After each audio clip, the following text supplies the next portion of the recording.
You heard it right. Today we're talking about quirky successes and failures.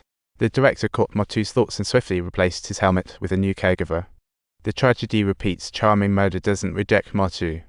She cares for him and often dances in front of him such joy. In Motu's heart, this is no longer just a doctor-patient relationship. It feels more like a little romance brewing. Gradually, his once shattered heart is reigniting the hope of life. Murder seems less inclined to distance herself from her feelings for him.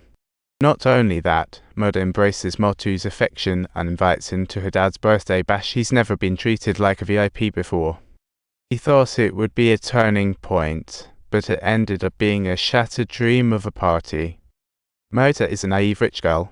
Her father wants her to ditch her bad habits and sent her to volunteer. To get back at him, she deliberately brings Motu along.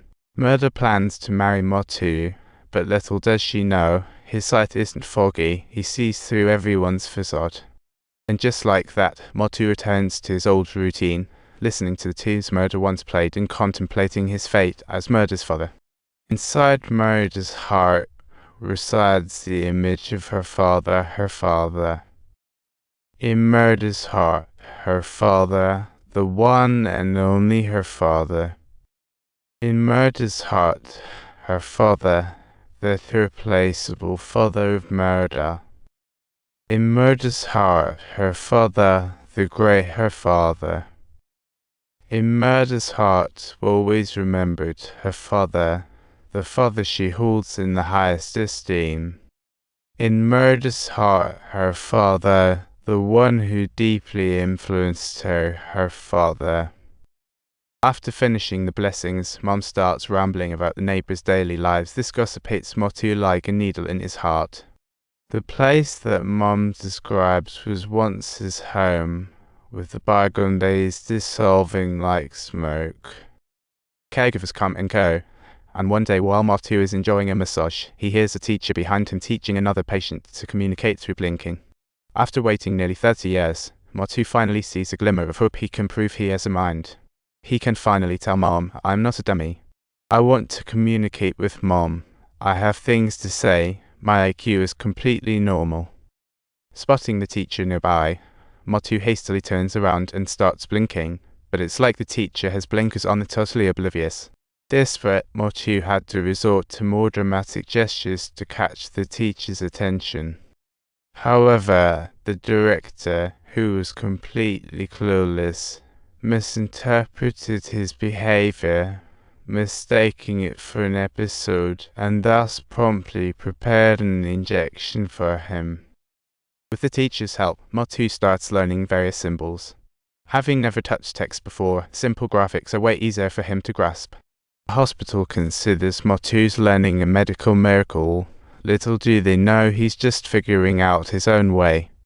For Motu, the hospital's publicity doesn't matter at all. What's important is that his isolated soul has finally opened the door to a new world. Upon hearing the news, Mom and sister rush to the hospital, trying to communicate with Motu, aided by the teacher's guidance. Mom, holding the symbol book, awkwardly tries to interact with Motu. His first symbol translates to me. Second symbol is no, the third is vegetable, and she tries to convey, "I'm talking about you."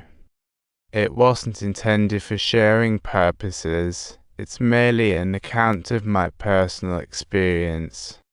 I'm simply referring to myself. There's absolutely no problem. Soon thereafter, the doctor proceeded to fit Motu with dentures. The whole room got a facelift, thanks to sponsorship. It even came with a shiny new electric wheelchair.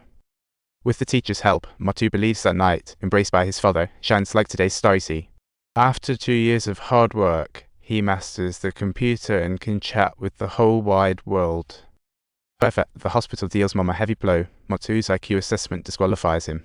According to the rules, the hospital only accepts intellectually disabled individuals, breaking Mom's heart.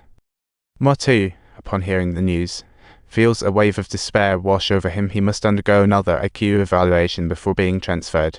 This makes him incredibly anxious, but Motu is determined to create his own chance. After the teacher briefs him on the basics, Motu starts to cooperate enthusiastically. However, the assessors, seeing his condition, are visibly unimpressed and decide to dismiss him immediately. They think, how could someone like him, who lacks a mind, possibly stay? And they promptly show him the door without hesitation.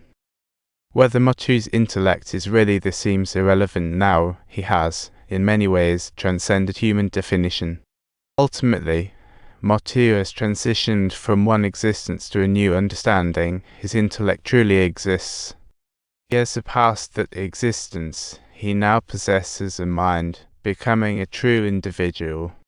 From that moment onwards, Motu returned joyfully to the hospital of his daydreams, which had already turned into his warm and intimate second home, eagerly embracing a completely different and brand new life.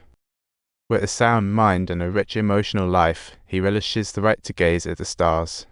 Those dazzling fireworks mark the beginning of his brand new life. Finally, Motu's story kicks off on November 12th, precisely at 12:30 p.m. The night sky is calm, stars twinkle and reminiscing, just like the bright stars over Melbourne and Union. Dear viewers, if you want to keep following Motu's amazing journey, don't forget to like and subscribe. See you next time.